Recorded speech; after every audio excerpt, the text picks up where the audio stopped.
Bien, muy buena noche a todos. Vamos a ver lo que es justamente, si recordamos muy bien, la anterior sesión hemos visto con respecto a lo que es la parte de las técnicas de comunicación. Hemos podido observar algunos videos motivantes en relación a cómo poder tomar en cuenta algunos elementos dentro del medio de comunicación, en este caso a partir de la aplicación de técnicas de participación, técnicas de debates, que son muy importantes y por sobre todo para la oratoria en este caso, ¿no?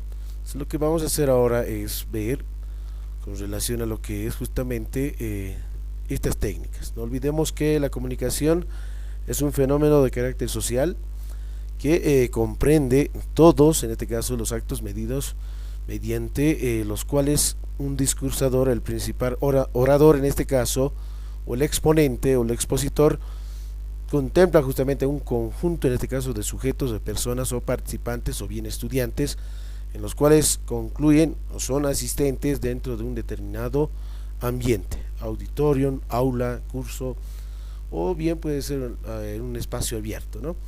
Entonces todos los seres vivos se comunican de diferentes maneras. No olvidemos que en base a la racionalidad y las actividades que se van tomando en cuenta, por ejemplo, en un proceso dinámico, ¿no? Porque está justamente en un constante movimiento en este caso, y que debe mencionarse justamente que el orador es aquel que debe tomar en cuenta a partir de la oratoria algunos elementos y recursos muy importantes, como por ejemplo también tiene que ser inevitable en este caso, ¿no?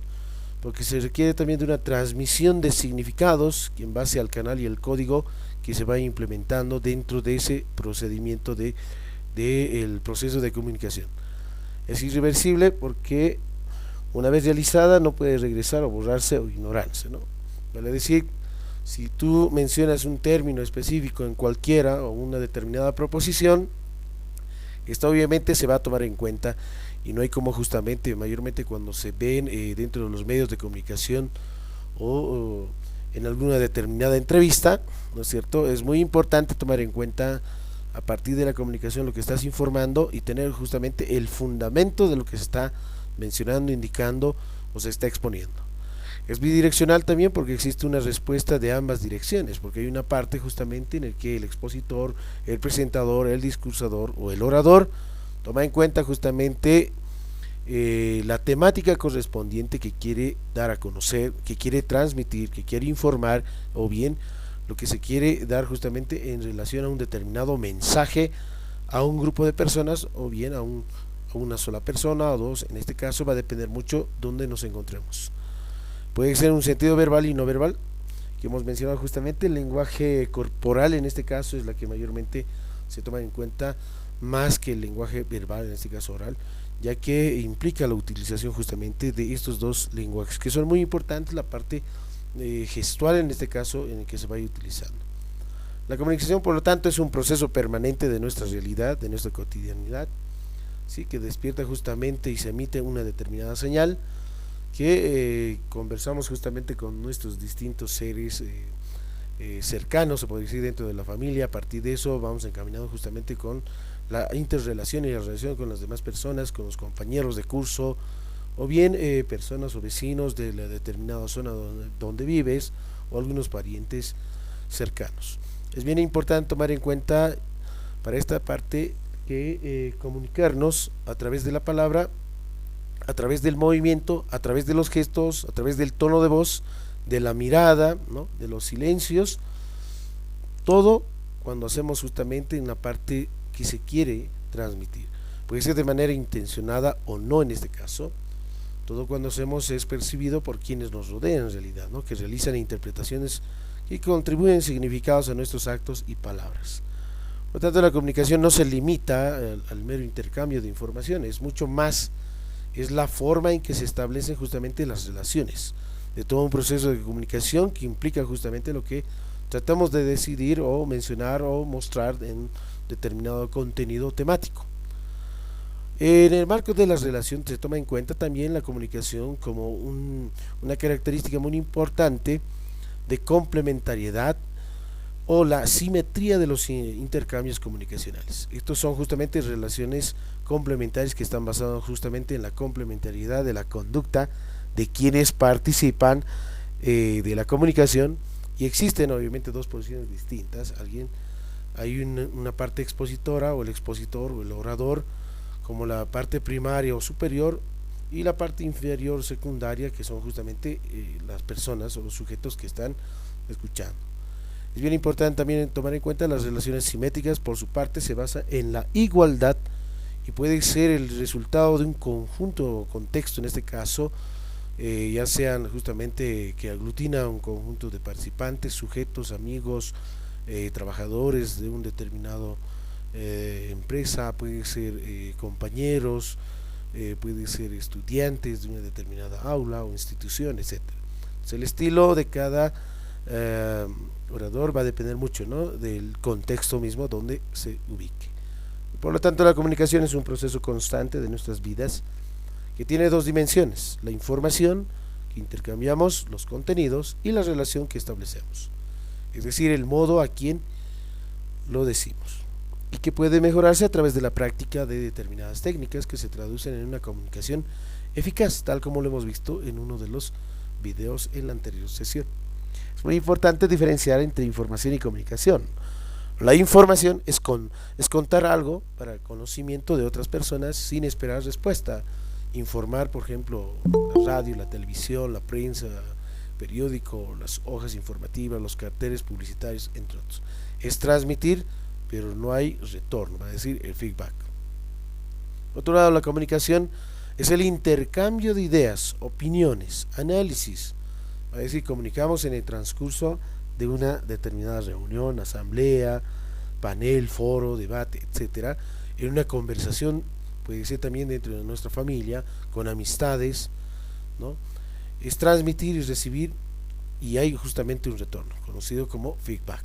Entonces hay diferencia entre la comunicación y la información.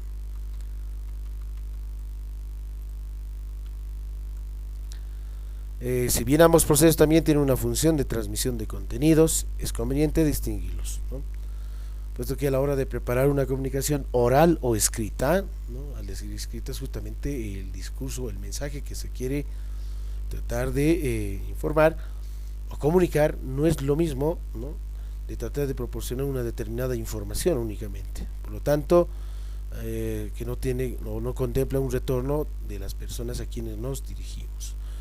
Es importante señalar también que los procesos formativos pueden tener un retorno posterior al momento que se realiza. Por ejemplo, se puede escribir una carta al director en un diario manifestando desacuerdo a algún artículo, o se puede acudir a una manifestación convocada a través de una campaña informativa en vallas publicitarias. Por lo tanto, los medios de comunicación realizan habitualmente procesos de información, pero generan opinión y muestran la realidad de determinados posicionamientos.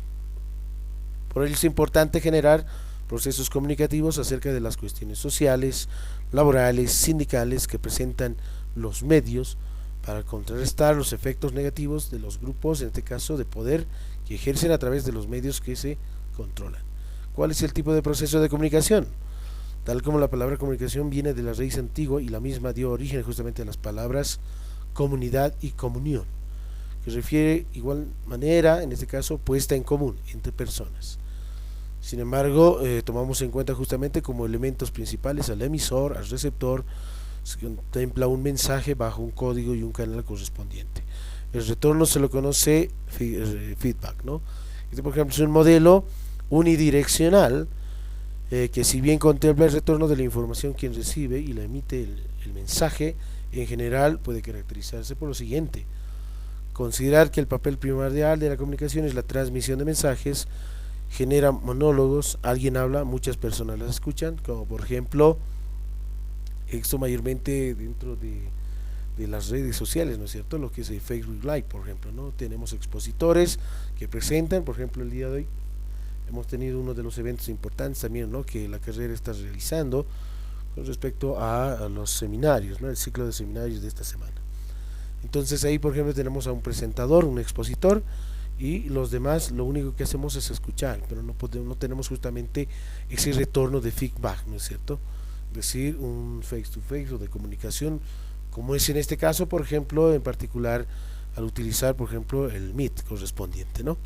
Entonces hay una diferencia, el modelo unidireccional. Este modelo es realmente comunicación. ¿Qué situaciones conoces o predomina en este modelo? ¿Y qué repercusiones tienen sobre la participación? Entonces, muy importante, porque hoy en la actualidad la gran mayoría de los talleres que se van realizando son en este caso asincrónicas en realidad, ¿no es cierto? Basta decir, por ejemplo, puedo hacer una grabación correspondiente a un video y yo los puedo enviar, y en realidad solamente es asincrónica en realidad, ¿no? El video tutorial de YouTube que se vaya mostrando. Entonces, frente a este modelo unidireccional, proponemos también un modelo de comunicación participativa, que es muy importante esta parte, que considera justamente como un proceso de diálogo, es decir, existe feedback, ¿no?, entre interlocutores, caracterizado justamente por la horizontalidad. No hay emisores ni receptores, sino interlocutores en igualdad de condiciones. La inclusión es un proceso que invita a participar, especialmente a aquellos sectores que están fuera de los medios masivos o tradicionales. La integralidad, como el diálogo entre personas, y la comunicación considera los sentimientos, la historia, los valores, las costumbres, tradiciones, pero siempre en un marco de respeto. Por lo tanto, tenemos aquí justamente el tipo de modelo, ¿no? Este es el modelo justamente que toma en cuenta al interlocutor, interlocutora, que hay un proceso de diálogo, un código y un canal correspondiente en base a un determinado contexto. En síntesis, este modelo busca que quienes dialogan sean protagonistas de los procesos de comunicación, apropiándose tanto de los mensajes de los medios a utilizar durante la práctica cotidiana, en este caso, ¿no? ¿Qué tipos de comunicaciones existen? Son los siguientes: la comunicación interpersonal, la comunicación colectiva, la comunicación de masas, en función obviamente a la cantidad, en este caso, de personas, ¿no?, que participen. Por ejemplo, la comunicación interpersonal es la que se produce entre dos o más, o un grupo de muy reducido en este caso, ¿no? En ella intervienen los 5 sentidos y suele producirse un retorno de feedback inmediato. Por otro lado, la comunicación colectiva se produce entre una persona y un grupo, o entre dos grupos de personas. La comunicación de masas es la que circula a través de los medios de comunicación públicos y es impersonalizada. Atendiendo, por ejemplo, al canal y al código, hay al menos 4 tipos de comunicación también, en base a estos dos elementos. ¿Cuáles son? La comunicación verbal o el diálogo, la comunicación escrita, la comunicación no verbal, la comunicación visual, que son los 4 tipos en este caso. En el primer punto, la comunicación verbal o diálogo representa una conversación recíproca entre dos partes y tiene como código una lengua humana, ¿no? Es muy importante, por ejemplo, el lenguaje que se vaya tomando en cuenta. Imagínense que yo les exponga, por ejemplo, en inglés, y qué tal si alguno de ustedes no entiende muy bien el lenguaje de inglés, ¿no es cierto?, el idioma inglés. Entonces allí, por ejemplo, no existiría una comunicación verbal en este caso, ¿no? Es decir, ese diálogo correspondiente, porque algunos no van a entender o van a tratar de descifrar. Entonces no existe, ¿no?, una reciprocidad en este caso.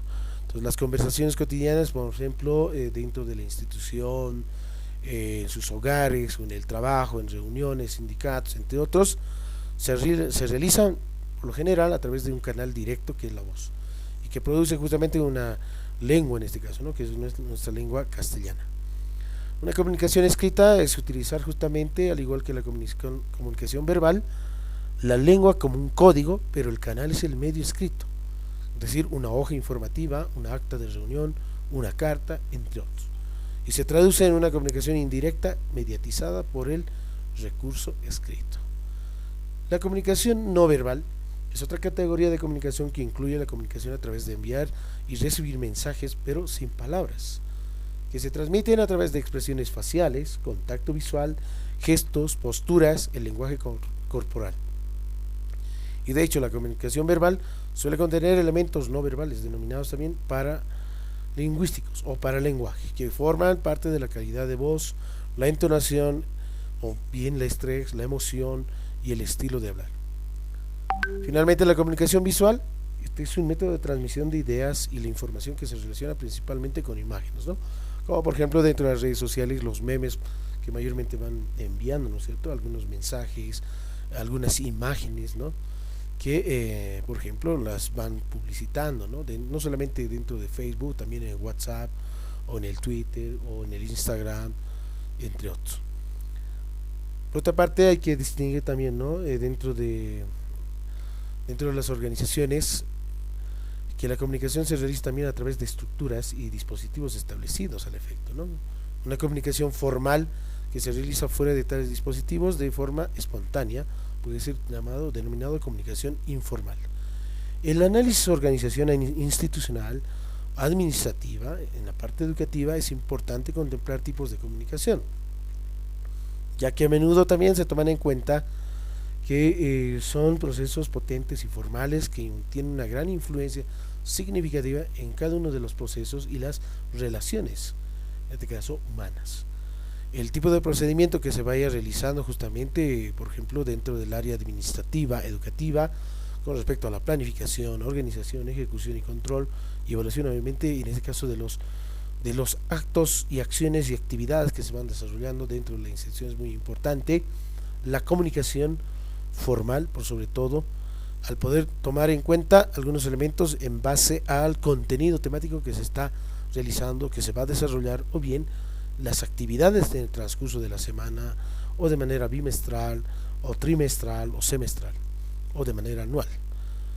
¿Qué tipos de técnicas de participación existen? Son muchas en realidad, ¿no?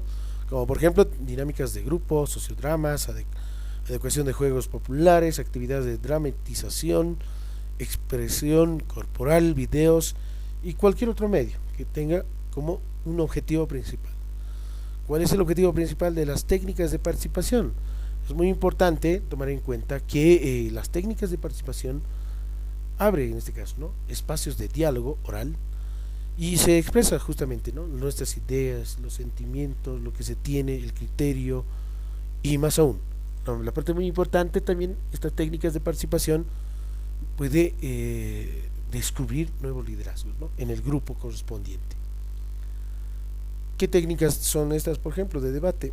Las más comunes, también conocidas como comunicación verbodinámicas en grupos, las 4 principales, y hay varias en realidad, ¿no? Y les voy a pasar un documento aquí al que desee todas las técnicas de participación, son varias en realidad, pero estas son las 4 principales: mesa redonda, panel, foro, Phillips 66.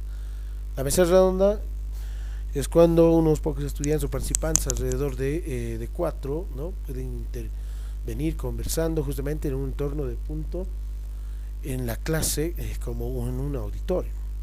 Se precisa un coordinador, que puede ser justamente el profesor o el docente, el cual, además de dividir y espaciar las intervenciones, hace un resumen final ante el auditor o aula.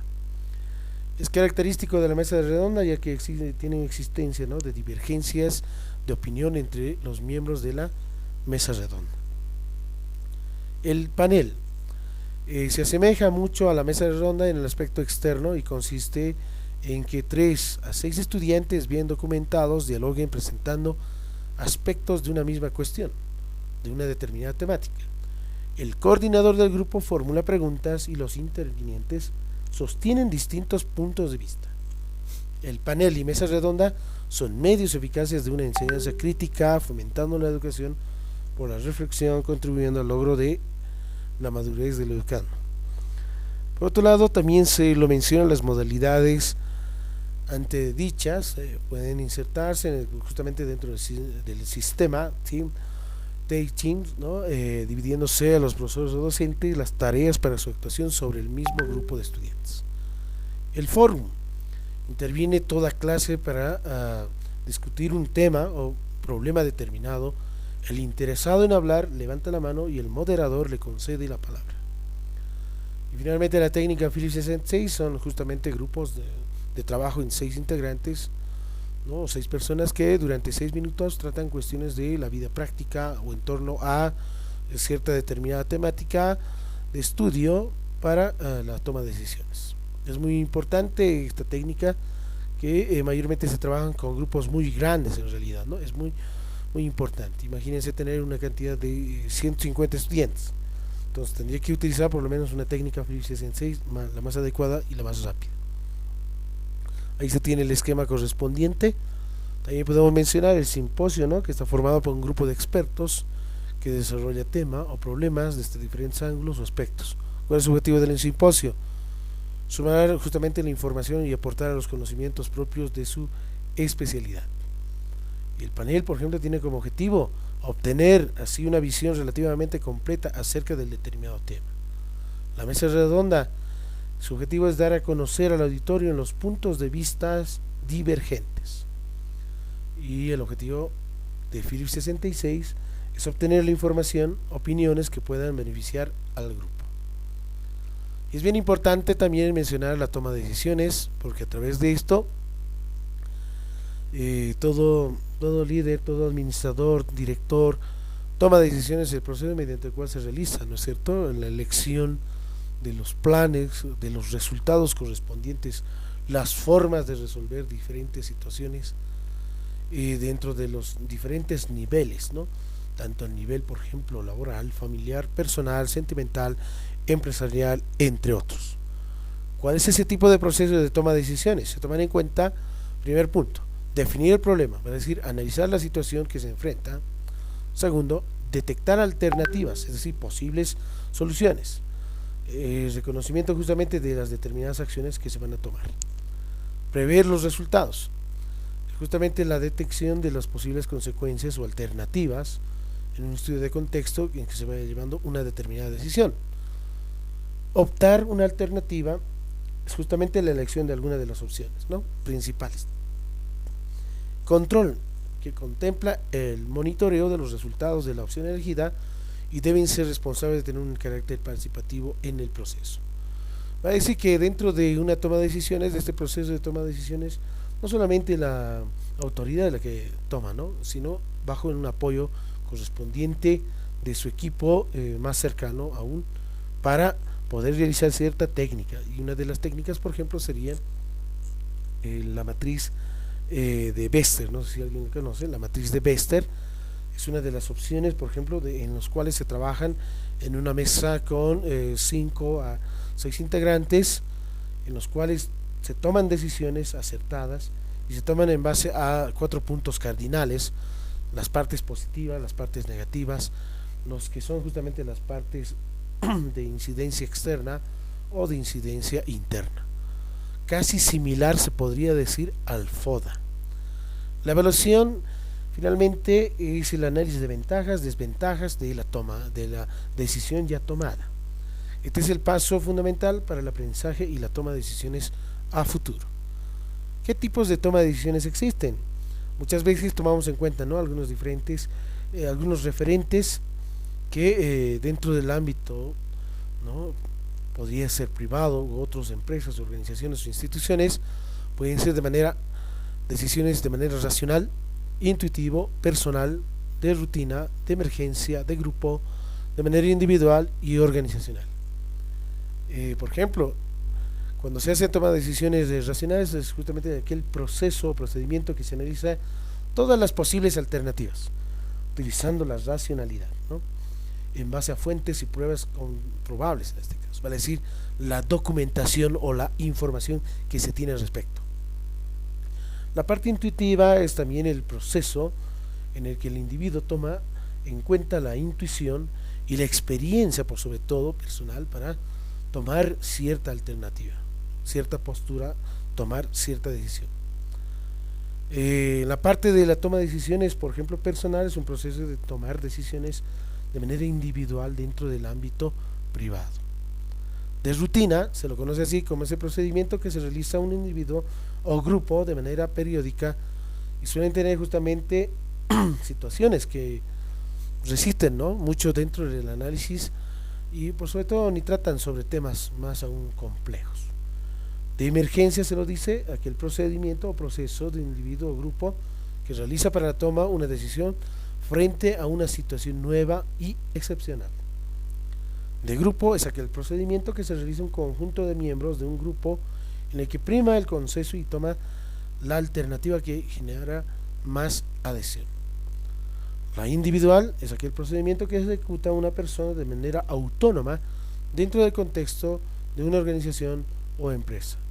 Cuando mencionamos organización estamos mencionando una institución, en caso particular una institución educativa. La organizacional es aquel procedimiento o proceso que realiza uno o varios individuos, miembros de una organización, para tomar una decisión que repercute en el futuro de la institución. Ahora mencionamos la oratoria. La oratoria es muy importante y justamente se ha desarrollado fundamentalmente en la antigua Grecia, que justamente ha tomado en cuenta un aspecto muy importante dentro de los paraninfos en este caso, ¿no? Que son justamente aquellos llamados logógrafos, ¿no? Que se encargaban de redactar discursos para los tribunales, y el más famoso justamente ha sido Lucías, ¿no? Sin embargo, Sócrates ha creado la famosa escuela de la oratoria en Atenas, que tenía un concepto más amplio y patriótico de la misión del orador. Y más adelante, por ejemplo, se ha podido garantizar, ¿no? Demóstenes ha sido el orador que fue considerado el mejor dentro de esta arte, y este tipo de oratoria ha llegado a considerarse el mejor en su arte, a Demóstenes. De Grecia a la oratoria se va justamente a la República Romana, donde Marco Tulio Cicerón lo ha perfeccionado más aún en sus discursos, tratados de oratoria, que han llegado justamente casi completos durante el Imperio Romano. Y la oratoria dentro de esta crisis toma en cuenta justamente una poca utilidad política en torno al denominado por el emperador.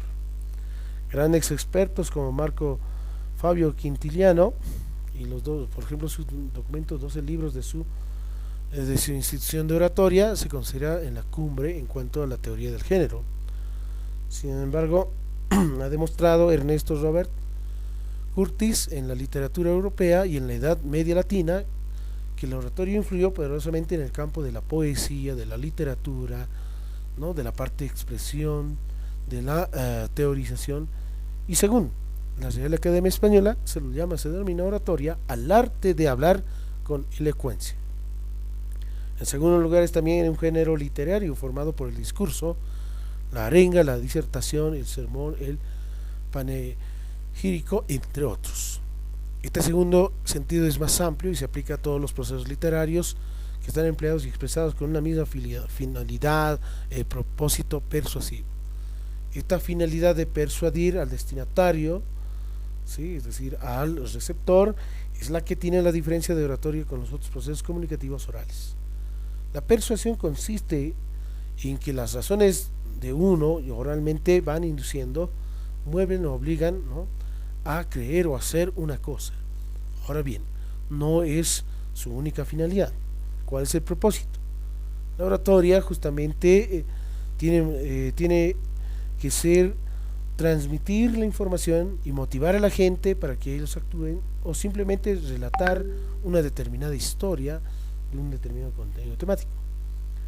Bueno, la oratoria puede ser tan poderosa herramienta que se buscan los propósitos tales hoy en la actualidad, ¿no es cierto? Como por ejemplo la parte de la motivación es muy importante, la influencia, la persuasión, la información, la traducción o simplemente el entretenimiento. Por lo tanto, la finalidad de la oratoria es transmitir un mensaje sin miedos o desconfianzas y con desenvoltura. La oratoria está relacionada con la elocuencia, de poder convencer con nuestras palabras y conmover quién o quienes nos oyen.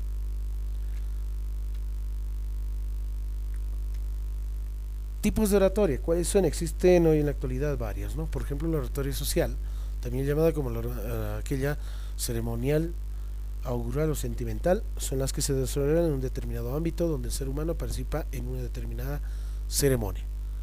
Oratoria pedagógica, busca transmitir la cultura mediante la palabra hablada, es decir, transmite conocimientos, es una oratoria didáctica o académica que busca enseñar.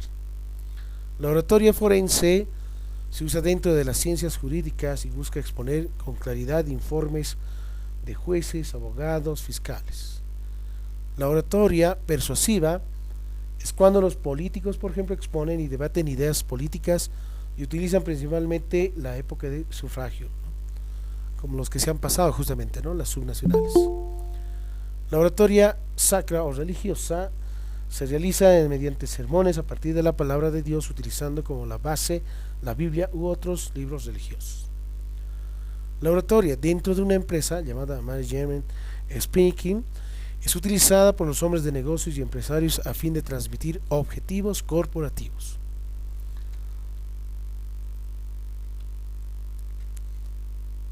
A ver, mencionamos dentro de la oratoria y algunos recursos retóricos, ¿no? Cuando el orador se encuentra en una actitud de comunicación oral con sus semejantes, puede transmitir su mensaje de dos maneras: de forma individual o bien, en este caso, tomando en cuenta de forma cooperativa. En el primer caso, por ejemplo, de forma individual, toman en cuenta las formas clásicas que encontramos, como por ejemplo en la conferencia, discursos conmemorativos, discurso inaugural, discurso de presentación, en el discurso de bienvenida, en el discurso de ofrecimiento, de aceptación, de agradecimiento, discurso de despedida, en el discurso de augurio, discurso de sobremesa, tal vez en el brindis, el discurso fúnebre, discurso radiado o televisado. Estos son justamente clases de tipo de oratoria individual.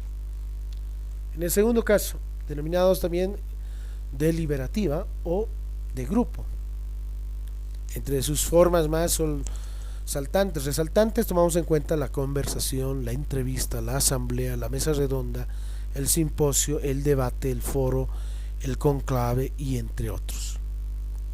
Por lo tanto, la retórica es la teoría y la oratoria es la aplicación de la teoría retórica en un discurso concreto. En el mundo griego, bajo la corriente filosófica de la dialéctica, era el arte de discutir, y si es justamente se oponía a esta parte de la retórica o arte de enseñar a hablar bien ante el auditorio. La retórica tiene su origen en la antigua Grecia clásica, en este caso donde se entendía como surge de la voz latina ars bene dicendi, como la técnica de expresar de manera adecuada de lograr la persuasión al destinatario. Etimológicamente, retórica es una parte del helenismo que proviene del griego tecné. Las figuras retóricas o literarias, por lo tanto, son maneras no convencionales de utilizar las palabras para otorgarles belleza, expresividad o mayor vivacidad con el objetivo de persuadir, sugerir o emocionar al lector. Como por ejemplo, comparar, ¿no?, la parte de palabras de comparación, metáfora, hipérbole, ironía, entre otros. Estos recursos son utilizados con mayor frecuencia en los discursos literarios, que ya se caracterizan como la parte sustancial del uso normal del lenguaje, a fin de causar un efecto estético. Muy bien, entonces, dentro del orador y el discurso es muy importante tomar en cuenta que el oratorio no simplemente es hablar en público. Un buen orador debe reunir ciertas características que distingue de los otros, en este caso, ¿no?, de otras personas. La oratoria siempre se realiza con un orador individual frente a un público, que es la parte receptiva o receptor colectivo. El orador debe hablar con claridad, pero además con entusiasmo, eficacia y persuasión. El lenguaje es su herramienta principal, fundamental. El orador debe saber escuchar, debe lograr que el público muestre interés y sea reflexivo. Obviamente el orador debe tener claro el fin de su discurso. ¿Cuál es ese objetivo o la finalidad que se quiere lograr? La apariencia física también es muy importante, así como el aseo personal, el atenuado, en este caso que se elige el orador, debe estar acorde a las circunstancias, dependiendo si es una ocasión formal o informal. Además debe poseer mucha capacidad de memoria, ya que la oratoria requiere de un 90% de habla y apenas un poco de lectura de apuntes. Es necesario también tomar en cuenta que un orador debe mantener una actitud positiva, estar relajado y gozar de buena salud física y psíquica.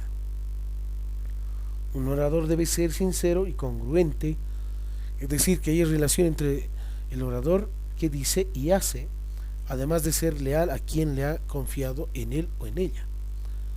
Un orador debe perder el miedo de los prejuicios a hablar en público, por sobre todo. Debe conseguir que el público lo escuche con atención, se sensibilice con él y lo comprenda, es decir, ponerse en el lado opuesto en este caso, ¿no? El discurso persuasivo es muy importante y se toman en cuenta algunas facultades que debe dominar todo buen orador. ¿Cuáles son? Por ejemplo, el inventio, que es justamente la búsqueda de argumentos apropiados, fundamentados. Disposition, por ejemplo, es la colocación de estos argumentos en partes del discurso, es decir, la construcción del mismo. Elocutio es justamente la elección de la forma elegante de expresar las ideas.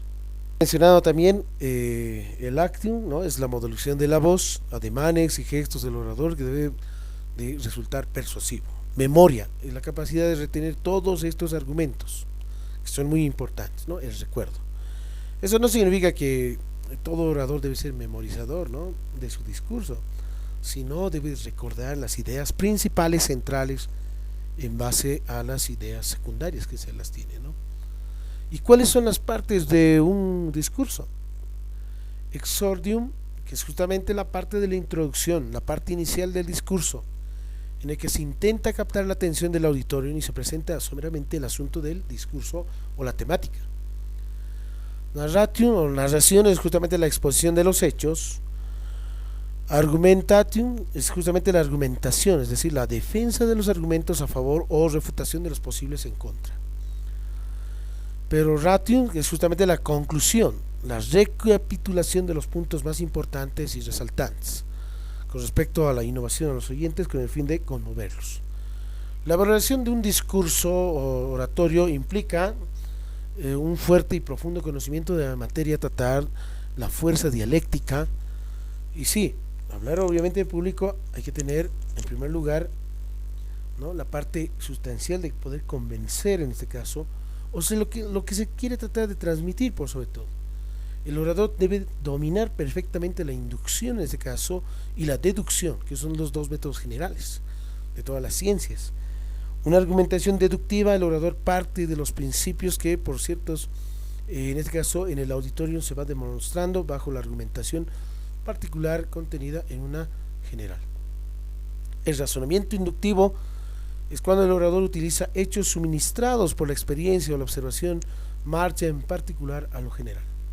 Por tanto, el discurso oratorio debe estar tan preparado que no parezca obviamente, ¿no?, una improvisación. Es muy importante esa parte, ¿no? Cobrar más aún justamente la fuerza para tener buenos efectos a posterior y la elocuencia con brotes de pasión y efervesciente. También se puede mencionar las frases emotivas que pueden hacer justamente vibrar el auditorium o dentro del espacio donde estén aglutinadas las personas, controlar el hilo conductor, la palabra, por ejemplo, quienes las escuchan, como el orador también debe tomar en cuenta y que depende justamente de los propósitos, de los objetivos que se quieren lograr. La exposición oral, hay una diferencia con la discusión. ¿Qué es la exposición oral? Es una exposición que se hace en voz alta ante un auditorio formado por una o varias personas. Tiene un lugar, una situación en la que el público oye y ve al orador, es decir, es la persona que habla. De ahí la importancia de adquirir algunos aspectos de pronunciación y entonación. ¿Qué es lo que podemos mencionar aquí? La exposición oral tiene una diferencia con la parte del discurso oral en este caso, ¿no?, porque ella es más formal en realidad. El orador debe tener justamente un documento. ¿Y cómo hacer una buena exposición oral? Paso 1, decidir el tema. Paso número 2, buscar la información, que es muy importante. Paso número 3, elaborar un guión. El paso número 4 es decidir y elaborar los recursos audiovisuales, si estos se requieren. Y finalmente, el quinto paso es preparar la intervención y presentar obviamente a la clase o al auditorium o al público donde se está expresando en realidad, ¿no? Entonces, ¿cómo nosotros elaboramos un buen guión para la expresión oral? Es importante, ya que el guión es un esquema en el que sintetiza, resume, recoge los puntos esenciales, centrales, principales que se van a desarrollar dentro de una exposición. En el caso de esta exposición, justamente el guión es un instrumento valioso en este caso para la presentación de estas ideas, de la temática que se quiere destacar, y un buen guión ha de incluir justamente ideas principales de la exposición expresadas de forma concisa y debe tener una estructura clara de esas ideas que aparezcan de manera organizadas y jerarquizadas por sobre todo. Pautas para poder realizar una exposición oral. Por lo siguiente, es conveniente, ¿no?, que en el curso de exposición tengamos justamente un esquema fijado, es decir, un guión es muy importante. Es recomendable anunciar el principio del tema, qué es lo que se va a desarrollar, ¿no?, cuál es la estructura. Se debe iniciar justamente una exposición, debe ser atrayente para el público, se debe de cuidar especialmente la expresión, la corrección, la claridad, la sencillez, que son requisitos básicos fundamentales, y es necesario tener en cuenta también en el auditorium para quienes se están acomodando entre ellas, ¿no? Es bien importante ver las reacciones que ellos pueden, ¿no?, tener. Finalmente debe finalizar, ¿no?, con la intervención de líneas principales y resumiendo las distintas conclusiones, es decir, una parte introductoria de desarrollo y de conclusión, ¿sí? Entonces, ¿cómo se hace una organización de presentaciones? Tomamos en cuenta, por ejemplo, si se quieren presentar mediante alguna determinada audiencia, en alguna conferencia, en una reunión, en un seminario, en un foro, debate, entre otros. Por lo general, mayormente se trabajan, ¿no es cierto?, con proyectores, diapositivas, retroproyectoras, proyectora multimedia, se requiere el puntero, el micrófono, entre otros. Un material visual de la exposición es el PowerPoint, que mayormente se utilizan durante la exposición oral, y que este material visual como un apoyo existen varias indicaciones, ¿no? Como por ejemplo se puede hacer un diseño de diapositivas con el Microsoft, en este caso PowerPoint, que facilita justamente esta tarea, principalmente dentro de de los eventos, como por ejemplo seminarios, ¿no es cierto?, las conferencias magistrales, utilizando justamente diapositivas, y es bien importante no tener un sobrecargado de diapositivas, ¿no? Como por ejemplo la presentación misma del título de exposición, los subtítulos principales y los esquemas son muy importantes, los gráficos, ¿no?, los subtítulos y finalmente las conclusiones las que se están obteniendo. Ahora, ¿cuál sería la cantidad y cuáles son los elementos estos justamente de las diapositivas? Muy importante tomar en cuenta textos, tablas, ilustraciones, gráficos, diagramas, fotografías, son muy importantes para justamente atraer, en este caso mediante las imágenes, ¿no? Como alguien lo menciona, una imagen dice más que 1000 palabras. Cada diapositiva no debe durar más de 30 segundos, ¿no? No debe exceder más, en este caso, ¿no?, de 3 minutos. Imagínense tener ahí justamente una presentación más de media hora, ¿no? Imagínense tener una exposición de más de 2 horas, 3 horas, eso es mucho, es muy ampuloso.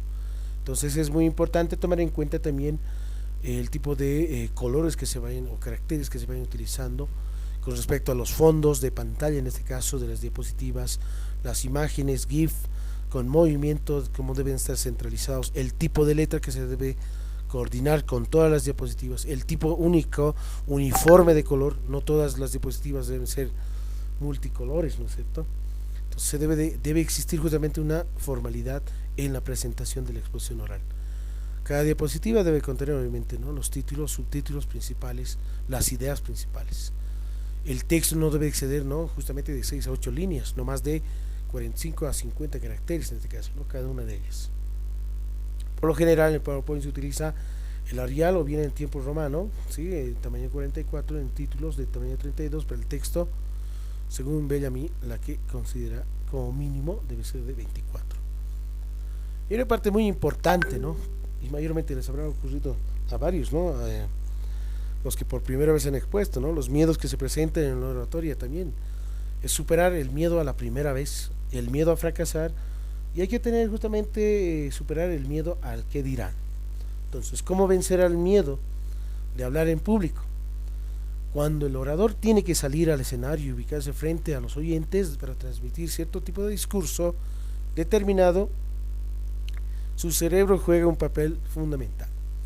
La motivación personal es muy importante, la actitud mental debe ser positiva.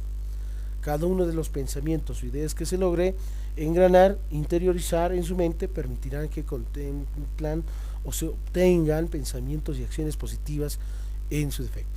Pensamientos y acciones negativas pueden ser también de estas formas. Entonces, estas formas de razonar suelen apoderarse de su mente y manifestarse de la siguiente manera. De manera negativa o negativamente, el orador miedoso y motivado negativamente dirá: lo voy a hacer mal, me voy a equivocar, se van a reír de mí, ¿para qué me comprometí? Mejor me regreso a casa, voy a fracasar, soy un perdedor, entre otros términos que suelen decirlo, ¿no? Entonces este individuo, desde el momento en que se declara perdedor, antes de haber iniciado la lucha, ya perdido en ese caso, ¿no? No podrá dominar el miedo, ni mucho menos podrá tener una exposición satisfactoria. Dará pena verlo parado en el escenario, nervioso, tartamudeando, luchando por pronunciar las palabras que se resisten, y mayormente esto ocurre, por ejemplo, en las defensas de tesis, ¿no? Es cuando la gran mayoría de las presentaciones que yo vi en las defensas de tesis, de licenciatura y maestría de posgrado, tienen miedo, por ejemplo, cuando ya se viene la etapa de preguntas. Entonces, ¿qué ocurre? ¿Por qué les ocurre esto?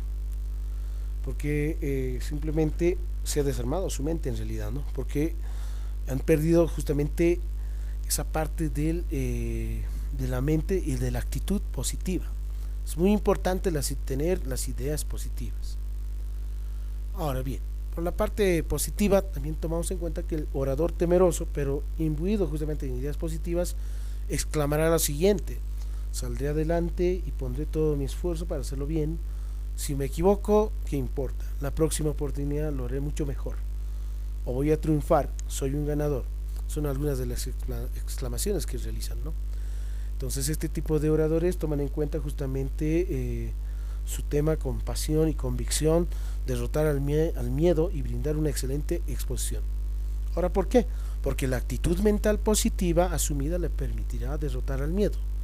Y la timidez, por sobre todo, porque hay algunos que sí son muy tímidos, les permitirá justamente encontrar la fuerza que le hacía falta para enfrentarse a ese monstruo de 1000 cabezas llamado público. Y a muchos obviamente no les gusta, ¿no?, salir en público, como por ejemplo, o bien tal vez alguno por primera vez he mencionado, sí, voy a salir en público en un acto principal. Tal vez ninguno hasta el momento, tal vez no haya salido, y es muy importante no tener miedo justamente, ¿no? Perder el miedo es muy importante. Tener el conocimiento que tú quieres expresar al público es muy importante. La actitud positiva es muy importante. ¿Qué se necesita? Se necesita, por sobre todo, buena información para una oralidad de exposición, ya sea un discurso informal o formal. Cuando decimos discurso formal, estamos hablando de las exposiciones que se realizan, por ejemplo, en conferencias, seminarios, eventos grandes, ¿no?, donde está amplia gama de no solamente estudiantes, sino profesionales especialistas del área. Y estos son justamente los que te dan las preguntas concernientes a lo que quieres ir desarrollando. Y para perder eso es mucha práctica. En realidad es la práctica constante, mirarte en el espejo y exponer cuáles son las expresiones. No solamente la parte del habla y estar ahí parados, ¿no?, sino debe ser más dinámico, con movimiento, la expresión facial, gestual es por sobre todo la más importante. Bien, entonces ahí culmina la unidad temática número 2. Ahora, ¿cuál es el trabajo de esta unidad? Vamos a tener una actividad muy importante. Vayan realizando un esquema, ¿sí? Vayan realizando un esquema o mapa mental de la unidad número 2. Los que no tienen, por si acaso, está en el grupo de WhatsApp, ¿sí? Está en el grupo de WhatsApp. Entonces, por favor, vayan ahí cargando, ¿sí?, lo que es conocido justamente el esquema mental. ¿Qué contiene un esquema mental? Obviamente tiene una parte céntrica, ¿no? Es como una neurona en realidad, ¿no? Hay una parte central, la idea central para ustedes será, en este caso, técnicas de comunicación. En eso consiste la unidad temática número 2. En el grupo de WhatsApp del curso ya está ahí la unidad número 2, pueden descargarlo. Esa es la parte principal, y vayan realizando su esquema en su cuaderno, sacan una fotografía, lo suben al Google Classroom que hemos mencionado, ¿no? A ver, voy a mostrarles dónde está el Google Classroom. Y la anterior sesión, no sé si lo han podido cargar, ¿no ha habido dificultades? ¿No ha habido dificultades? Ninguna. No, Lice. No, Lice. ¿Sí? Ok, Ninguno. muy bien. Entonces, este es el Google Classroom, ¿no es cierto? Liderazgo y ética. Entonces suben ahí, por ejemplo, lo que dice en actividades de la unidad número 2. Aquí, ¿sí? ¿Están observando? actividades de la unidad número 2. Ahí, ¿qué es lo que tienes que hacer? Tienes que hacer un clic y obviamente subir el archivo correspondiente, ¿no? El archivo en este caso va a ser, sacas la fotografía o bien lo congelas en este caso en PDF, ¿no? La imagen y esa va a ser justamente, ¿no? La actividad correspondiente, el esquema mental. Muy bien. No sé si alguien tiene alguna consulta al respecto. ¿Ninguna? Muy bien. Tiene entonces un tiempito de media hora para poder realizarlo. ¿Sí? Ya no molesta. Ya. Sí, hay que realizar de la unidad número 2 un mapa, en este caso un esquema, se lo dice esquema mental. No es un mapa conceptual, ojo, ¿sí? El mapa conceptual es el jerarquizado, ¿no es cierto? Que se hace en óvalos, con flechas, conectivos lógicos, ideas centrales en letras mayúsculas, etc. Joseph Nova lo define. Nosotros vamos a revisar en esta unidad número 2, la actividad va a ser un mapa mental. ¿Qué es un mapa mental? Tienes la idea central que va a decir técnicas de comunicación y se entrelazan, ¿no es cierto?, con raíces, ¿sí? Por ejemplo, ahí me dirás qué es comunicación, tipos de comunicación, oratoria, tipos de oratoria, etcétera, ¿no? Entonces ustedes vayan revisando, vayan sintetizando en su documento, en un cuaderno. Véanlo ustedes, si quieren hacerlo a computador, depende de ustedes, si quieren hacerlo a mano, a pulso, en cuaderno, mucho mejor, es más rápido. Sacas una fotografía, lo suben, hemos mencionado en el Google Classroom, donde menciona justamente actividades de la unidad número 2. ¿Sí? Entonces, a la siguiente semana, a la siguiente sesión, no olvidarse, anótense por favor, que sería el día, en este caso, a ver, ¿qué fecha estamos? Hoy 5 de mayo, el día, en este caso, la siguiente sesión es el día jueves, ¿no? ¿Sí? Ah, no, sí, es lunes en este caso, ¿no? ¿Lunes? ¿Sí? El lunes, no se olviden, el lunes 10 de mayo, anótense, lunes 10 de mayo va a ser la evaluación, el control que vamos a realizar de esta unidad número 2, ¿ya? ¿Dónde va a estar habilitado? En el Google Classroom. ¿Dónde dice eso? ¿Dónde menciona? Realmente aquí dice, por ejemplo, ¿sí? A ver, no sé, voy a compartirles la pantalla, ¿ya? Entonces, el lunes en el horario que tenemos de 8 a 9 y media, ¿sí? Va a estar, lo voy a habilitar, el formulario de la evaluación, es decir, la evaluación de la unidad número 2. Aquí, ustedes ingresan y va a haber un formulario, ¿sí? ¿Qué es lo que va a contemplar en este formulario? Va a estar justamente lo que es la parte de los contenidos solamente, ¿no? De la unidad número 2, solamente de la unidad número 2. ¿Cuál es la unidad número 2? Esto, ¿no? Técnicas de comunicación. Entonces va a haber algunas preguntas, ¿no? Con opciones múltiples de selección, cosa de que sea muy fácil, más rápido y accesible para ustedes. ¿Sí? Muy bien. Entonces no se olviden, el día lunes, en este caso 10 de mayo, va a ser el control de esta unidad número 2. Bien. No sé si alguien más tiene alguna consulta al respecto. Dicen un poquito tarde, dicen por problemas de conexión, Lick. Ahorita hay que mandar la tarea de la unidad 2, el mapa mental que dice el licenciado, o es para la siguiente clase, disculpe. Sí, ahora mismo lo pueden elaborar. Elabórenlo. Pueden hacerlo en su ¿Hasta qué, cuaderno. licenciado, disculpe? El documento está en el grupo de WhatsApp. ¿Hasta qué hora tenemos, Lick? Hasta las 10, puede ser. Tal vez alguno no va a alcanzar hasta las 9 y media, ¿no? Pues hasta las 10. ¿Está bien? ¿Les parece? Está bien. Ya, un mapa mental, ¿verdad? Dicen de la unidad Exacto. 2. Un mapa mental. Si alguien me presenta cuadros sinópticos, esquemas, otro tipo, eso ya está mal, ¿no? Erróneo. ¿Sí? Estamos pidiendo un mapa mental, ¿no? Es un neuronal en realidad, una neurona que contempla raíces principales, ¿sí? Muy bien. Entonces, nos vemos hasta la siguiente sesión. No se olviden, el día lunes, el control de esta unidad número 2, ¿sí? Y ese día vamos a dar Hola, ese hola, control. dice, ¿Sí? Hola, hola. hola, una consultita, dicen, en el orden de los trabajos a entregarse del 1 al 3 o al 4 creo que ya estamos ahora, ahí un poquito me perdí, dicen, el 1 creo que era diferencia entre líderes, El 2 son tipos de comunicación, Licen, y el 3 sería el resumen sintético. Ahí me perdí, Licen. A ver, ¿de qué unidad me estás hablando? De la unidad número 2, por ejemplo, tenían que subirme, ¿recuerdan? Les he pasado un video y tenían que hacer una síntesis, un resumen de ese videito, ¿no? De Miguel Ángel Cornejo, que decía comunicación efectiva. ¿Sí? ¿Lo has subido? Sí, sí, en el trabajo del libro, eso, Licen. Eso, ¿Está sí. viendo, Licen? Sí, sí, donde dice actividades de la unidad número 2, ahí lo tienen que subir, porque todas esas actividades yo voy a ingresar, miren, por ejemplo, yo ingreso y aquí está, ¿no? Por ejemplo, aquí dice Marcelino Blanco. Entonces, yo voy a ingresar qué trabajos Sí. prácticos ha enviado Marcelino. Entonces, voy a hacer un clic ahí y voy a evaluar cada uno de ellos vale sobre 10. Si son 3 trabajos, vale 10, 10, 10, voy a promediar, ¿no es cierto?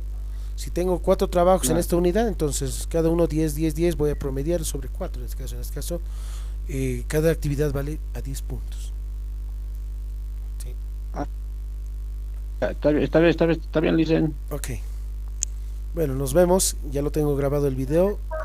Si alguien desea, lo voy a pasar también. ¿Sí? ¿Alguna consulta? ¿Algo más?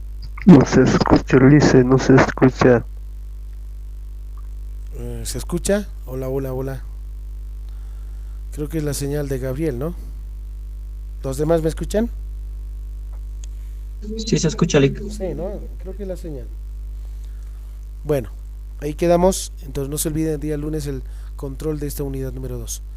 Ahora pueden subirlo hasta las 10 de la noche. Háganlo su esquema mental de Lick, una manera consultita concreta. más.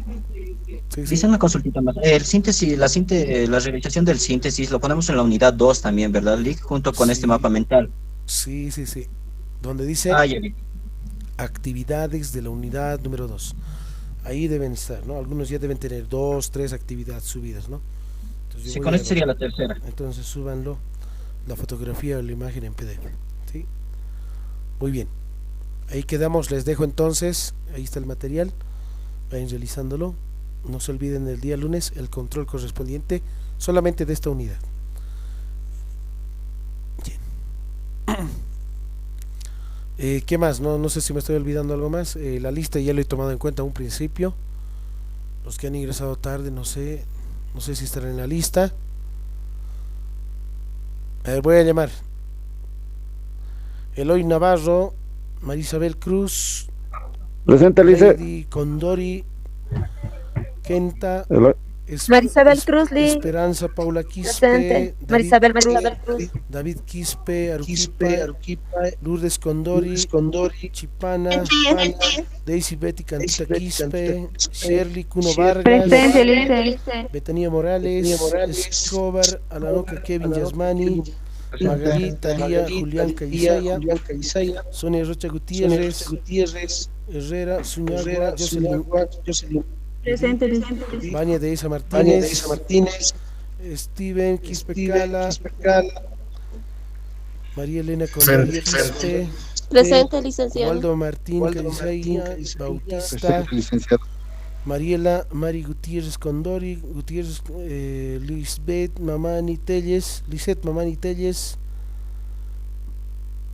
Mabel Maritza Coaquira Choque, Presente, Lice. ya, Ticona Yanica Verónica, siempre está activa, ¿no? Sí, presente. Rudy Vargas Quispe, María Angélica Flores, María Presente, Pachaguaya, licenciado. ok, Karen Condori Cruz, Ruth Condori Mamani, Miguel Ángel Ramos Presente, Márquez, Edwin Quinta,